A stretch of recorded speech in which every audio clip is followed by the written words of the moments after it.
Bonjour à tous. Merci du coup d'avoir accepté à 13h15 jusqu'à 14h de participer avec nous et avec ma collègue autour d'un sujet qui est un sujet à la fois complexe mais intéressant. On va le voir ensemble. Et puis je me félicite parce qu'il y a beaucoup de jeunes en fait. Donc j'ai l'impression que c'est une thématique qui intéresse beaucoup les jeunes. Donc tant mieux.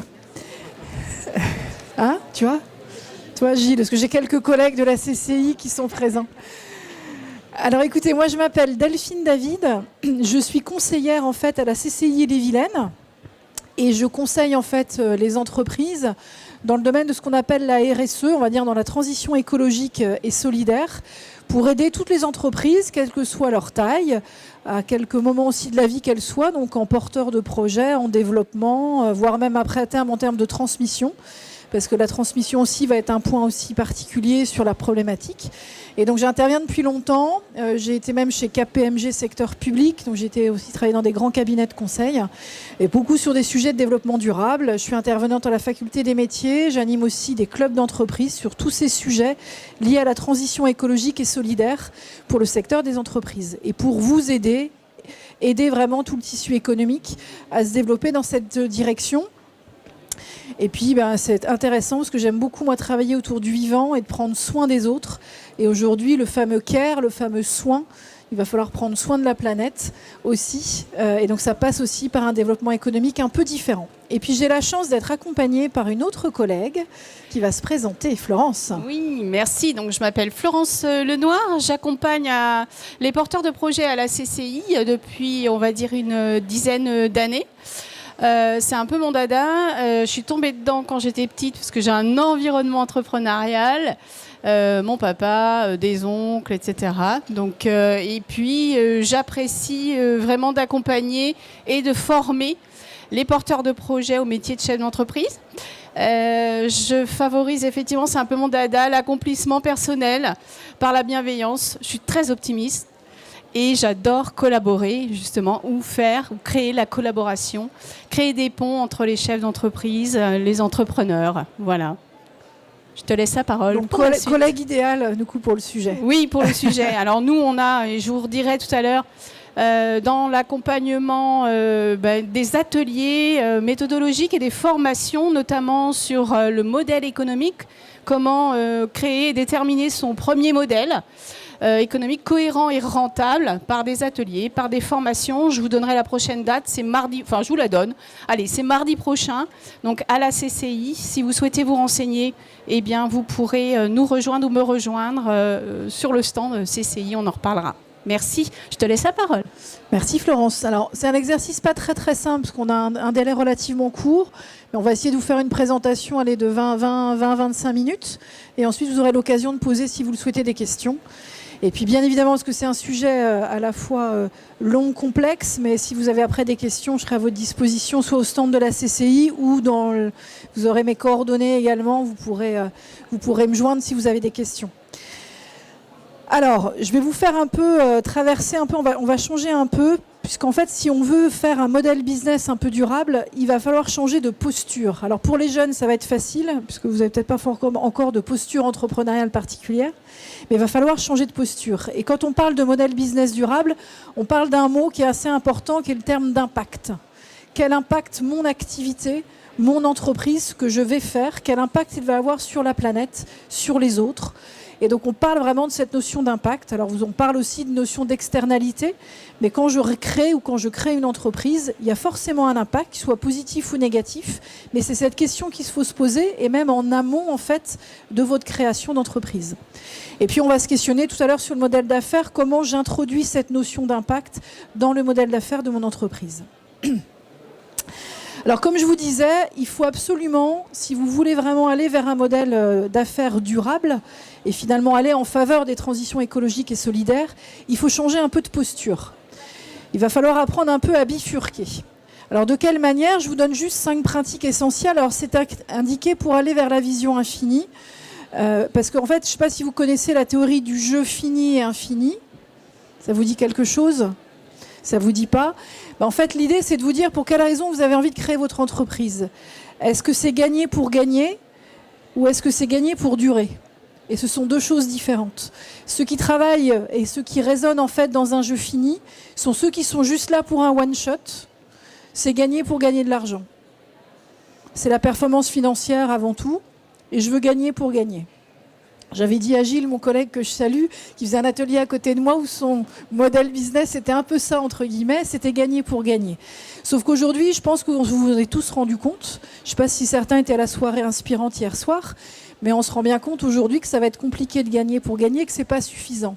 Et que le bonheur, il n'est pas non plus que dans de gagner pour gagner, mais il est bien là pour durer. Donc comment je fais durer aujourd'hui mon modèle business? Comment je vais durer dans le temps? Donc il y a 5 pratiques que je vais vous partager en fait aujourd'hui, 5 pratiques à avoir lorsque vous allez vouloir avoir cette posture pour aller plutôt vers un modèle business durable. D'abord vous interroger, alors c'est ce qu'on appelle travailler sur une juste cause. Hier soir, Fabrice Bonifay, lui, a parlé de besoins essentiels. C'est une question à vous poser, c'est finalement à quoi mon entreprise va-t-elle servir ? Et je vais fournir quel type de service ou quel type de produit. Est-ce que mon service est essentiel? Est-ce que mon produit est essentiel? Tout à l'heure, on était dans un atelier. Je salue donc quelqu'un qui était donc à mon atelier, mais on parlait des smartphones. Est-ce que le dernier iPhone, est-ce que les dernières, est-ce que c'est finalement essentiel? Est-ce que c'est important? Est-ce que je vais aussi travailler? Est-ce que mon entreprise contribue aussi à une juste cause? Vous connaissez peut-être les objectifs de développement durable des Nations Unies, mais est-ce que je vais contribuer à réduire la pauvreté, faciliter la qualité de l'eau? Est-ce que je vais vraiment contribuer à ce titre-là? Donc d'abord, c'est d'avoir cette première posture, c'est pourquoi je crée cette entreprise-là, quelle utilité est là, et est-ce que je vais travailler pour une juste cause? Et quand on travaille aussi pour une juste cause, cela nous permet finalement d'embarquer l'ensemble des parties prenantes de l'entreprise. Ensuite, c'est aussi composer des équipes en confiance. Alors, quand on crée ou quand on est porteur de projet, n'est-ce pas ma collègue Patricia qui est en charge des ressources humaines, on n'a pas forcément une équipe de 10 personnes autour de nous, hein, parfois on est seul. Mais arrivé à un moment, vous allez aussi composer des équipes en confiance. Autre point aussi, observer les dignes rivaux. Alors, on appelle les dignes rivaux, c'est les concurrents. Très souvent, quand on construit un modèle business un peu classique, on va les regarder un peu de manière un peu dure. Ce sont des concurrents, etc. Là, l'idée dans la posture, c'est plutôt de les regarder finalement comme des inspirateurs. C'est une inspiration. Ce sont des vecteurs aussi d'innovation et ça peut être des partenaires finalement pour votre organisation. Tiens, vas-y, la suivante. Et alors, 2 points importants qui sont 2 postures qui changent. C'est également se préparer à une flexibilité existentielle. Et ça, c'est important dès le début de votre projet, parce que votre projet, pour l'instant, il a cette tonalité, cette couleur, mais il va certainement évoluer dans le temps. Donc il faut absolument aussi que vous intégriez que finalement, vous allez devoir être agile, que finalement, vos entreprises vont devoir s'adapter. Et enfin, un dernier. On en parle souvent, mais peu le font. C'est manifester le courage de diriger. Et alors moi, je l'illustre de la manière suivante. Je ne sais pas si vous connaissez le président de la CAMIF. Mais le président de la CAMIF, alors la CAMIF, très rapidement, c'est une entreprise qui est sur Internet, qui vend du meuble aujourd'hui et qui a des gros engagements. C'est une société à mission aujourd'hui, des gros engagements environnementaux et sociétaux. Et aujourd'hui, la CAMIF, ils ont décidé de renoncer à un certain nombre de choses. Et finalement, d'aller vers un modèle de business durable, c'est aussi apprendre à renoncer. Donc ils renoncent, par exemple, c'est un exemple sur 3 éléments. Ils ne participent pas au Black Friday. Et chaque année, ils quantifient la perte de chiffre d'affaires qu'il perd en ne participant pas au Black Friday. Il n'est pas présent sur la plateforme Amazon.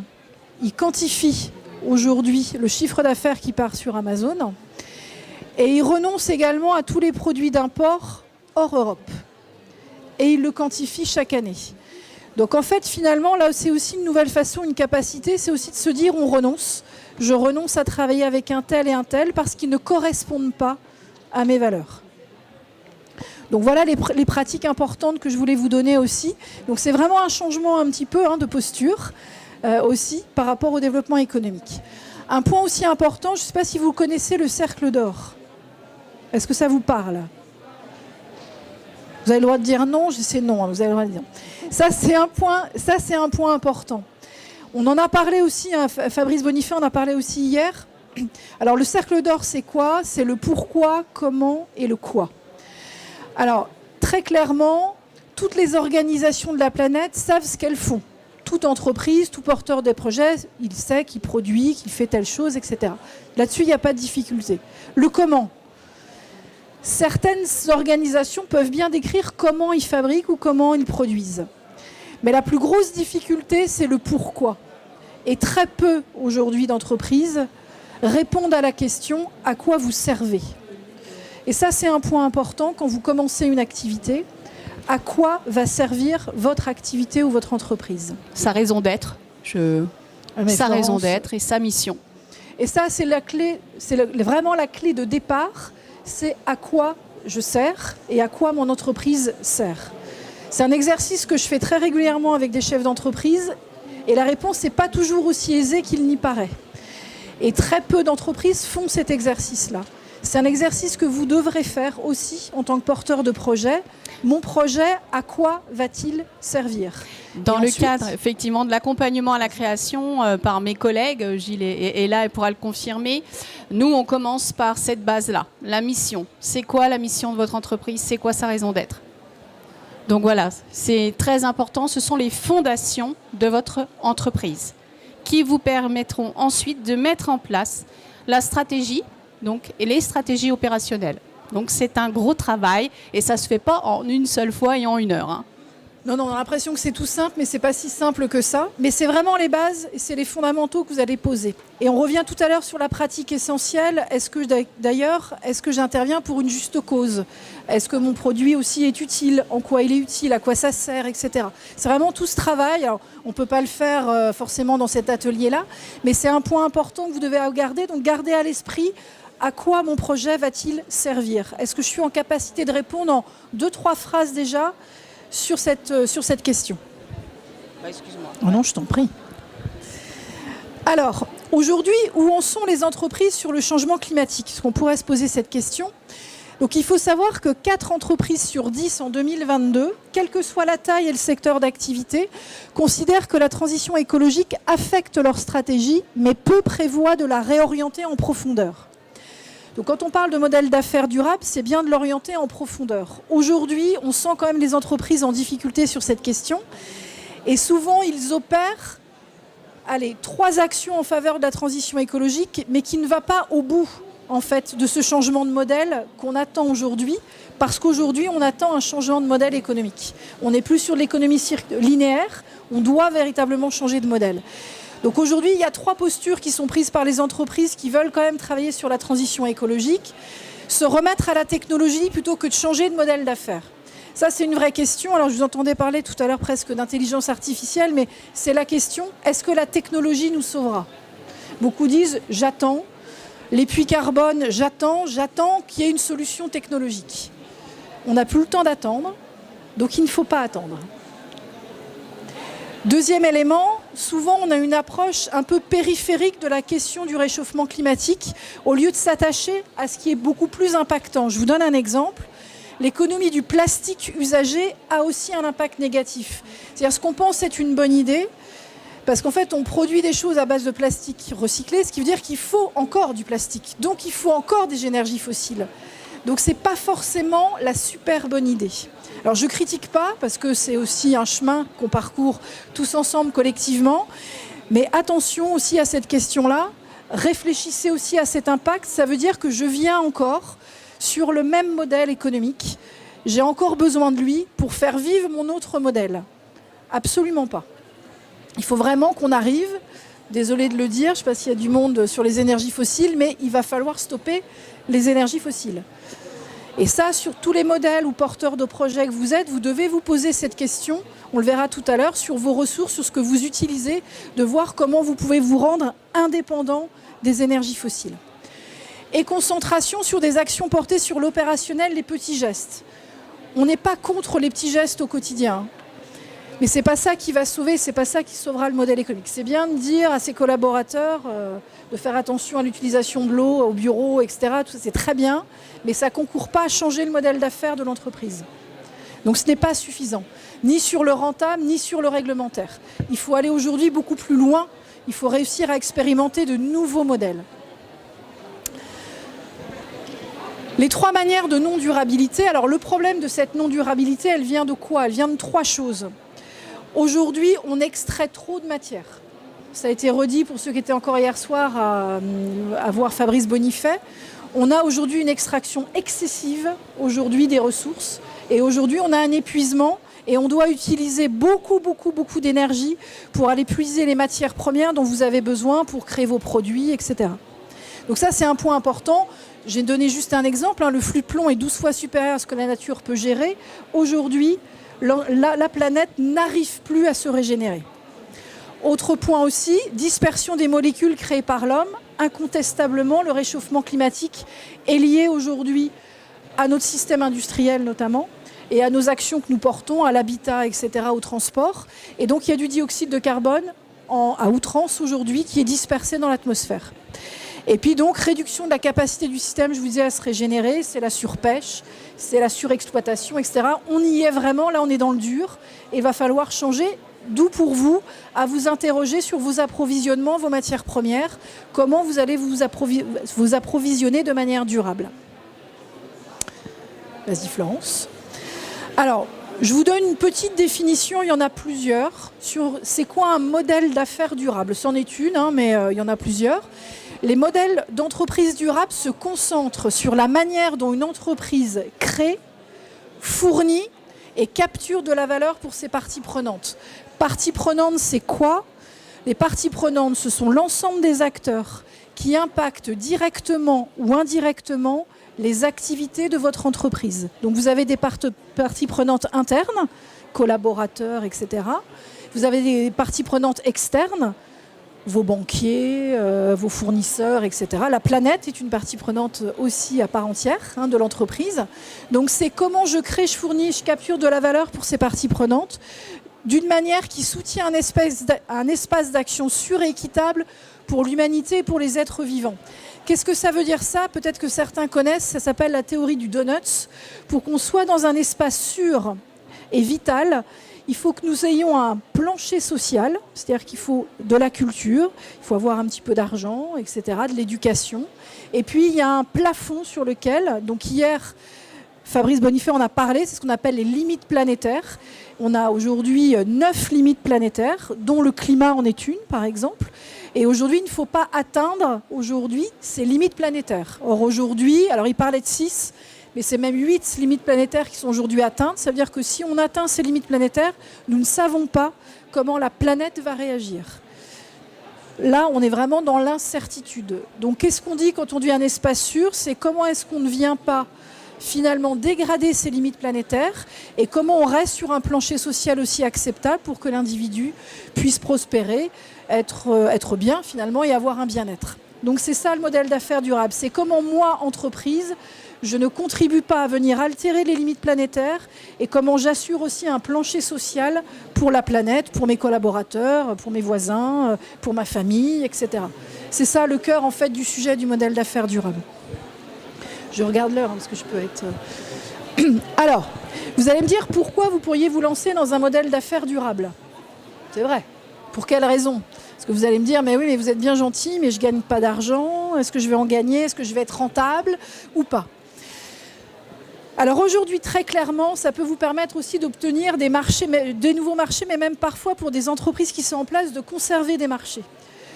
Je vous le dis parce qu'aujourd'hui, il y a beaucoup de pression sur les entreprises et vous avez des clients ou des fournisseurs qui peuvent vous dire, écoutez, moi, je veux bien continuer à travailler avec vous, mais moi, j'ai un engagement environnemental et sociétal. Vous, qu'est-ce que vous faites en la matière? Si vous n'atteignez pas tel et tel objectif, vous sortirez de mon référencement et on ne sera plus client. Et aujourd'hui, très clairement, nous, à la CCI, j'ai des appels d'entreprises qui me disent que j'ai une pression aujourd'hui de mes clients, de mes fournisseurs sur ce sujet-là en particulier. Donc déjà, ça vous permet d'en obtenir, mais même, je dirais même, de conserver peut-être des marchés. D'attirer et de motiver des talents. Bien évidemment, on le sait aujourd'hui, beaucoup de jeunes l'expriment. On l'a même vu, nous, à Séisme, sur un salon qu'on a organisé avec des jeunes. Aujourd'hui, on veut du sens. Quand je vous disais tout à l'heure, travailler sur une juste cause, ce n'est pas juste un mot pour faire joli. C'est qu'aujourd'hui, les gens, les jeunes, mais même parfois même maintenant des moins jeunes, veulent du sens. Ils veulent travailler dans une entreprise qui sert à quelque chose, qui est utile, et a fortiori, si elle peut être utile pour le bien de la planète, c'est encore mieux. Et aujourd'hui, comme on sait qu'on a un taux de chômage très bas et que les entreprises ont beaucoup de mal à recruter, ça fait aussi partie, finalement, d'un attrait possible pour les entreprises. Innover pour demain, ça c'est très clair. Si vous partez sur ce type de modèle d'affaires, vous allez rencontrer des problèmes quelquefois complexes, bien évidemment, mais ça va vous forcer à innover, ça va vous forcer à collaborer, ça va vous forcer à créer un écosystème autour de vous et vous allez pouvoir innover. Et c'est cette fameuse flexibilité existentielle dont je vous parlais tout à l'heure. Il faut que vous soyez en permanence sur ces sujets-là. Participer donc à résoudre des défis planétaires, j'en parlais. Faire des économies. Alors ça, c'était une première manière de faire de la RSE. Beaucoup aujourd'hui ont engagé des choses, par exemple sur la réduction énergétique, sur un certain nombre de choses. Vous pouvez faire des économies. Attirer des investisseurs responsables. C'est une question aujourd'hui qui est très claire. Le secteur bancaire, notamment, aujourd'hui connaît aussi une belle révolution. Ils ont aujourd'hui des objectifs de pourcentage de clients, eux, dans leur portefeuille qui doivent être responsables. Donc aujourd'hui, les banquiers, les assureurs vont vous demander aujourd'hui où vous en êtes sur ces questions-là et qu'est-ce que vous faites précisément sur ces questions-là. Donc là aussi, vous allez en attirer, mais sachez que même le traditionnel, aujourd'hui, a intégré aussi ces données. Mieux gérer les risques, assurer sa pérennité. Donc c'est ce que je vous disais tout à l'heure en termes de flexibilité. Alors, l'entreprise, l'idée, c'est que vous puissiez préciser votre business. Du coup, ce qu'on appelle le business case durable positif, c'est comment vous allez créer de la valeur. Ça participe par 5 étapes notamment. Une première étape, c'est quelle est... Alors, c'est vrai que ça peut paraître un peu au début... il faut vous interroger sur votre rapport avec la planète. Votre activité, elle a quoi comme impact sur la planète ? Et c'est vraiment d'identifier, alors vous pouvez avoir un rapport positif et négatif, et c'est de commencer par là. J'ai cette idée-là, cette activité-là, etc., elle a quoi comme impact positif ou négatif sur la planète ? Premier acte. Deuxième acte, je vais du coup par ce biais-là inventorier toutes les opportunités que cela m'ouvre et me projeter dans ce monde durable. Deuxième étape.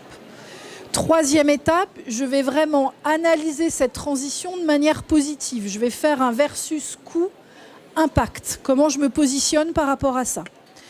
Et ensuite, je vais formaliser une gouvernance qui sera utile à mon activité et à mon modèle de business. Et ensuite, je vais évaluer et communiquer en fait sur ces nouvelles valeurs. Mais surtout en faites ce premier exercice. J'ai une idée, j'ai mon activité. Quels sont les impacts positifs et négatifs que je vais avoir sur sa planète ? Et vous prenez toute votre chaîne de valeur. Si vous créez un produit, je vais m'approvisionner où ? Quelles sont mes matières premières ? D'où elles viennent ? Comment elles sont fabriquées ? Je répète à tout le monde qu'aujourd'hui, vous êtes tous responsables de où sont fabriquées vos matières premières. Très clairement. Posé la question tout à l'heure, parce que c'était le débat qu'on avait ensemble. Ah, mais vous êtes gentil, moi, l'acier, est-ce qu'il faut que j'aille contrôler ? Moi, je suis une petite entreprise bretonne. Eh bien, cher monsieur, vous avez une partie prenante, vous avez des fédérations professionnelles, vous pouvez faire du lobbying. Nous avons tous cette responsabilité-là. Nous ne pouvons pas continuer à venir alimenter le modèle économique que nous connaissons aujourd'hui. C'est l'exemple de mon plastique recyclé de tout à l'heure. C'est-à-dire que si on fait des choses bien, plus ou moins bien, marque employeur, etc.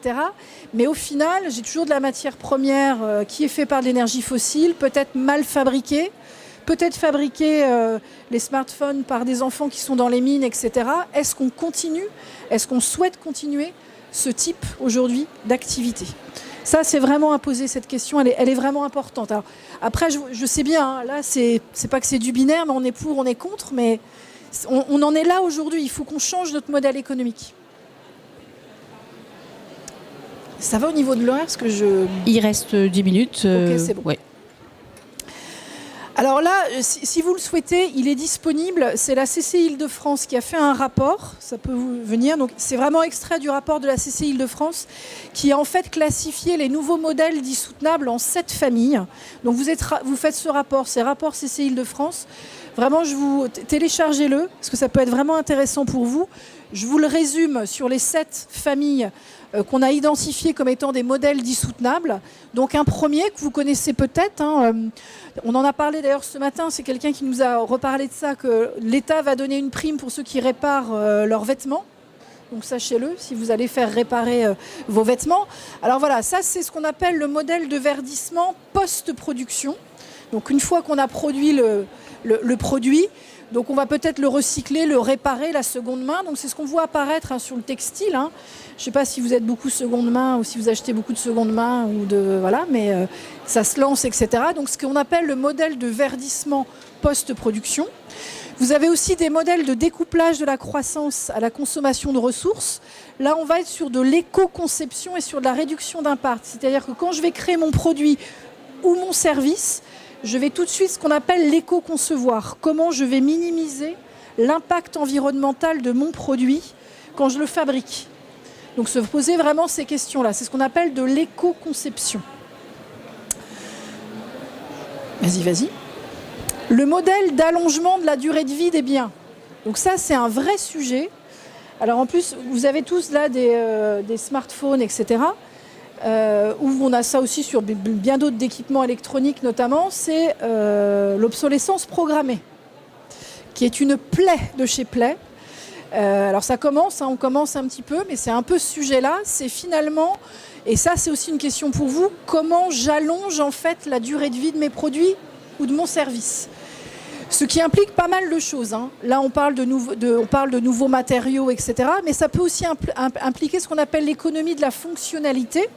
C'est-à-dire, au lieu de vendre un produit, parce que si ma durée de vie est très longue, pourquoi est-ce que je vends un produit? Est-ce qu'il ne vaut mieux pas peut-être louer l'usage de ce produit? Et aujourd'hui, vous commencez à voir, d'ailleurs une voiture, c'est devenu tellement cher de toute façon, mais aujourd'hui, 80% des personnes louent une voiture et aujourd'hui ne l'achètent plus. Pourquoi pas louer, Gilles, ta perceuse? La moyenne, on en a reparlé tout à l'heure, c'est 7 minutes. On utilise une perceuse dans sa vie. Alors, sauf Patricia, qui est mon collègue expert de la perceuse, mais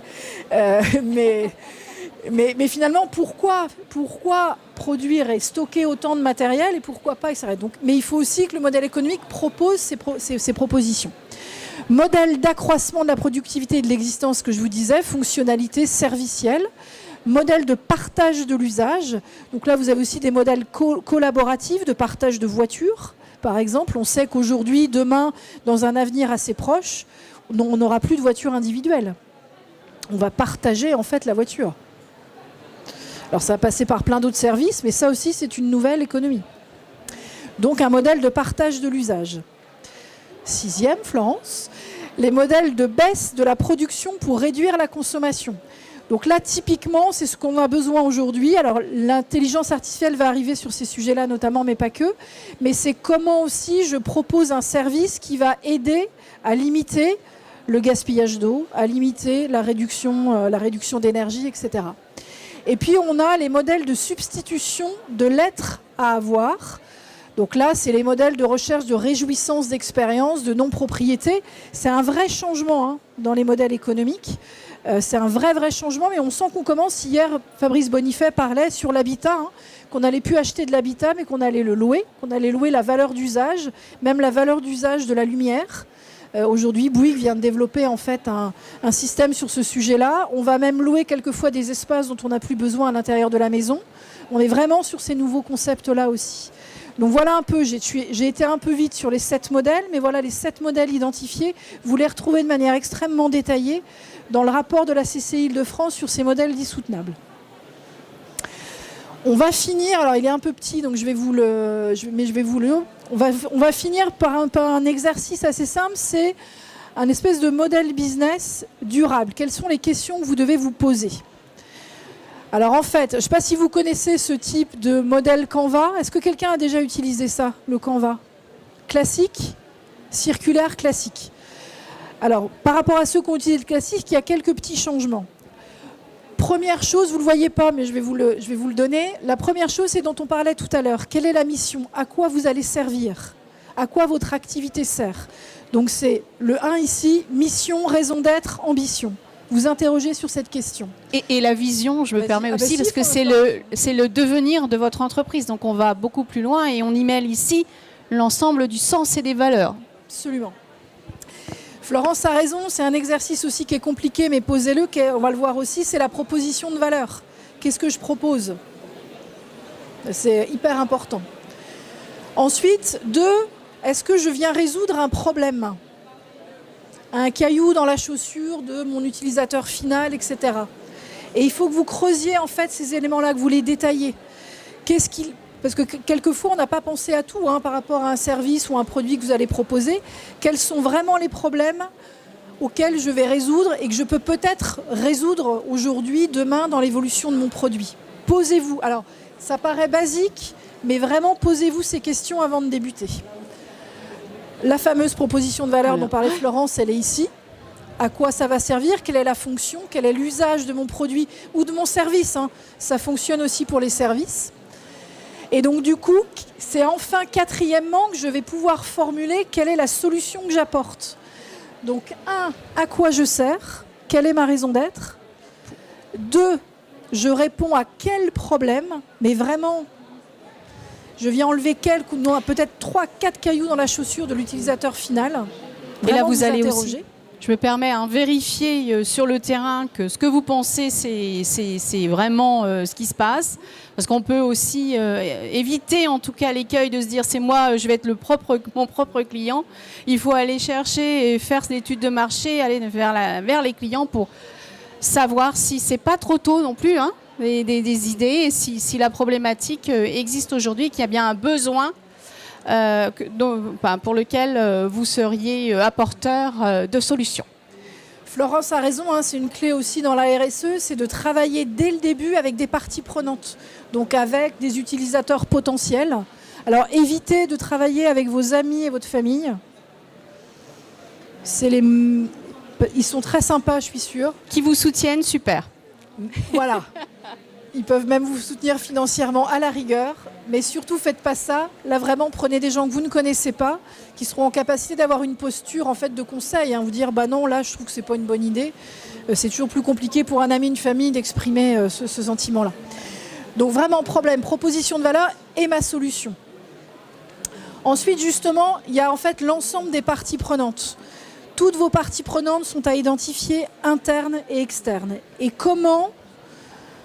Là, c'est les canaux, c'est comment vous allez vous engager avec vos parties prenantes, comment vous allez dialoguer avec vos parties prenantes dans la durée de la définition du projet et pendant le développement aussi de votre entreprise. Et je trouve intéressant de dire comment vous rentrez en conversation à la fois avec vos clients, vos partenaires, et autres, tout ce qui va contribuer dans votre écosystème à aider l'entreprise, votre entreprise. Alors les fameux rivaux dont on parlait tout à l'heure, mais qui sont source aussi d'inspiration. Vous pouvez aussi voir les alternatives existantes à votre solution, parce qu'à la fois, ça va être un miroir aussi pour vous. Faut le voir aussi de ce côté-là. Ensuite, alors là, c'est hyper intéressant, parce que là, c'est les ressources dont on parlait tout à l'heure. J'ai besoin de quel type de ressources pour fabriquer, proposer mon produit ou mon service? Des ressources financières, bien évidemment, des ressources naturelles et énergétiques. Donc, où sont faites les matières premières, comment elles sont faites, comment elles sont produites.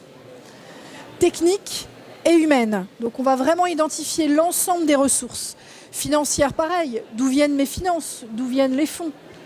Par qui? Comment? Etc. Et est-ce que je peux, par rapport à ces ressources-là, limiter l'impact de ces ressources sur l'environnement? Ensuite, vous allez justement, on a tout l'angle coût et investissement. Comment vous allez aussi redistribuer les revenus? Et là aussi, dans un modèle business durable, c'est peut-être pas tout au chef d'entreprise. Vous allez peut-être redistribuer de manière différente aux collaborateurs si vous en avez. Vous pouvez aussi participer à des causes particulières, réinvestir dans l'entreprise. Voilà. Mais l'idée, c'est de bien afficher un peu cette redistribution. Et en fait, on termine sur ce business model Canva, on termine vraiment sur l'identification des impacts sociétaux. Quand on parle d'impact sociétal, c'est impact environnemental et social, positif et négatif, de l'ensemble de mes activités et de mes ressources. Donc l'idée, c'est de poser. Donc là, c'est un exercice qui n'est pas si simple qu'il n'y paraît. Ça, on peut vous y aider. Il y a des ateliers au sein aussi de la CCI pour poser ces questions-là avant même de créer votre entreprise. Et vous n'en ferez pas qu'un. C'est pour ça. Non, et même ça. Mais tu as raison. En plus, ce système-là, il est même à faire régulièrement, même quand vous avez créé votre entreprise, parce qu'on se réinterroge toujours sur des ressources qui peuvent changer, des référencements qui changent, des problèmes qui changent aussi.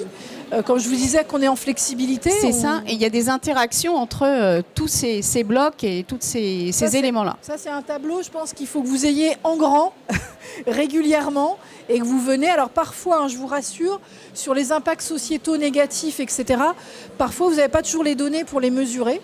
Je pense au numérique, etc. On n'a pas encore toujours toutes les données, mais déjà de les poser, c'est déjà un premier acte, et ensuite vous pourrez les suivre dans le temps.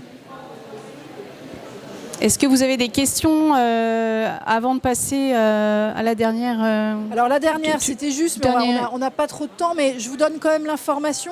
Vous pouvez aussi travailler, on l'a fait tout à l'heure avec 4 porteurs de projets, vous pouvez aussi travailler, je ne sais pas si vous connaissez les objectifs de développement durable, les 17 ODD. Oui? Non? Pas beaucoup. Ah, c'est bon. Alors, les Nations Unies ont en fait créé ce qu'on appelle l'agenda 2030. Donc l'agenda 2030, c'est quoi? Ce sont des objectifs mondiaux que l'on suit. Exemple, éradication de la pauvreté dans le monde, consommation durable, production durable, etc. Enfin, il y en a donc 17. L'accès aussi à la culture, etc. Et vis-à-vis de ces 17 ODD, il y a un certain nombre d'objectifs qui ont été définis, ciblés. On doit les atteindre en 2030. Sachez qu'on a pris un retard sur les 17. Il y en a un, on est à peu près convenable, c'est la réduction de la pauvreté, mais on n'a pas encore atteint la cible. Et cet agenda-là, normalement, on demande aux États, aux associations, aux établissements publics, donc par exemple la CCI, aux entreprises, de contribuer à réaliser ces objectifs mondiaux. Toutes les entreprises dans le monde, toutes les associations utilisent ce qu'on appelle ce langage, moi j'appelle ça le langage universel, parce qu'en fait, c'est ce qui nous joint, en fait. Et donc, beaucoup d'entreprises utilisent. En général, on dit, vous identifiez, alors certains avaient du mal, mais c'est 3 ODD sur lesquels vous allez venir contribuer. Alors, quand je dis contribuer, on est bien d'accord tous ensemble.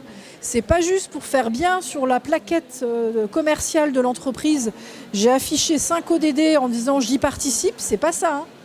C'est je m'inscris sur le site des Nations Unies, je déclare mon entreprise. Je déclare que je vais donc cibler 3 ODD et je prouve que je contribue à réduire la pauvreté, à consommer de meilleure manière, etc. Je le prouve. Aujourd'hui, on n'est plus dans l'affichage. Aujourd'hui, on est bien dans l'action. On prouve. Ça, c'est un point important. Donc, vous allez sur le site ODD et vous avez plein de bonnes pratiques d'entreprise. Il y a plein de super bonnes idées. Et c'est notre langage universel en matière de développement durable. Donc n'hésitez pas aussi. C'est accessible et nous, c'est notre priorité aujourd'hui de créer ces modèles d'affaires durables, vous voyez. Donc en fait, on le fait dès le départ dans l'accompagnement à la création et à la reprise d'entreprise. C'est important aujourd'hui et tu y participes par ton expertise. Et donc, vous pouvez rencontrer effectivement Delphine David, notamment lors des formations que l'on fait. On a des formations certifiantes et notamment bâtir son projet entrepreneurial durable. C'est vraiment un accompagnement avec une certification au bout, avec ces aspects responsabilité sociétale et environnementale qui sont prioritaires aujourd'hui, vraiment. Et donc, tu participes lors de rendez-vous d'expertise à élaborer un projet durable. Un projet durable, pour moi, on n'est plus, effectivement, comme tu disais, sur une construction d'un modèle économique. Comment gagner de l'argent? C'est plus suffisant. Il faut aller plus loin pour pérenniser l'entreprise, pour devenir acteur, et de toute façon, être différenciant, ça c'est sûr, avec votre propre valeur ajoutée, si je puis dire. Donc, vous pouvez nous retrouver. Et puis, tu avais une question peut-être à la fin là. Voilà, c'est notre. Vous avez peut-être des questions parce que je regarde parce qu'on est toujours un peu bavard sur ces sujets-là. Est-ce que vous avez des questions? Ça a été clair pour vous? Est-ce que Il y a beaucoup de porteurs de projets là qui ont des projets. Vous pouvez lever la main? Ouais. Ah, c'est super. En plus, il y a plein de jeunes. Top. Et alors, dans quel domaine? J'ai pas entendu. Dans le taxi. Eh ben, très bien, si, y a un vrai sujet sur le taxi. Ok, là c'était graphisme. Trois jeunes femmes aussi. Bien. Non? Qui? Alors là, la construction. Là, c'est un domaine sur le bâtiment durable. Vous avez des questions? Dites parce qu'ils n'entendent pas derrière. Dans le domaine de la boucherie, traiteur. Ah. Donc avec la loi qui est passée avec l'interdiction d'utiliser le plastique et tout ça, donc déjà il y a déjà ça. Il y a aussi un changement chez le consommateur, donc voir quel type de viande, du local, etc. Ok. Il y avait aussi d'autres porteurs de projets là ou pas? Non? Ah bah oui, très bien, c'est bien, il y a plein de femmes en plus. Bonjour, moi c'est l'ouverture d'un tiers-lieu qui combine cuisine, la mienne donc principalement végétalisée et très locale, okay. Coworking et médecine douce. Ouais, très bien, et c'est dans quel endroit? Ce sera à proximité de Rennes. À proximité de Rennes, on va suivre ça, très bien. Alors vous n'avez pas de questions? Vous êtes tous convaincus Ah, pardon. Ah bah pardon, oui, bien sûr.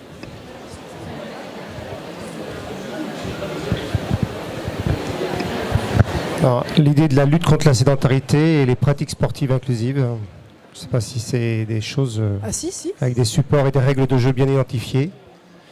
Voilà, il y a déjà des choses qui ont été déposées à l'INPI, chez les notaires. Donc voilà, je vais m'attarder à faire le tour des stands. Ah bah, très bien, c'est fait pour. Merci. Je vous en prie. Pas de questions? On a été hyper convaincants. Vous êtes hyper convaincus? Si?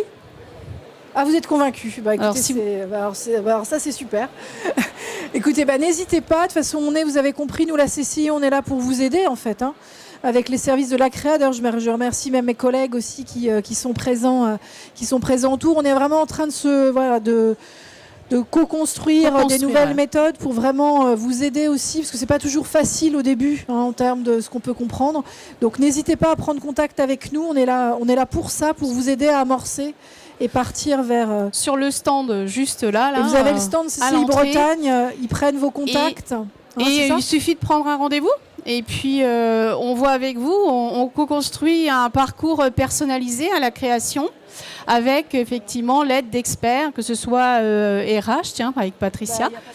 Et puis, toi, en développement durable, c'est important. Et toutes les équipes de la création, dont Gilles est là, mais il y a Fabienne, il y a Isabelle, et sur l'ensemble du territoire. Ouais, voilà. N'hésitez vraiment pas, on est là vraiment à votre disposition.